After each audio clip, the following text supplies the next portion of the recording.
Hi guys, welcome back to Sue's All-in-One channel. In today's video, I'm sharing few clips from my Dubai's desert safari trip.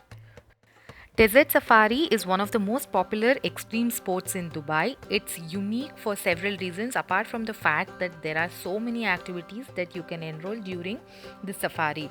To begin with, the landscape that you witness during a safari is gorgeous. You can continue to watch at this marvel with a camp stay all night after a safari experience, which makes this Dubai desert safari more unique. You can go for this either in the morning or in the evening. The cool morning temperatures and the first ray of the sun on the Dubai deserts make a morning safari in this city a marvelous experience. Evening safari is the best as it includes a barbecue dinner, belly dance, Tanoura dance with fire show, and stargazing while sipping Arabian coffee along with dates. I chose the evening safari and I would suggest the same for you guys too. So I'm sharing few performance clips from my desert safari trip. Please enjoy.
I hope you enjoyed watching the video. Please subscribe to my channel for more videos like this. Please like and share the video with your family and friends. Thanks for watching. Have a nice day.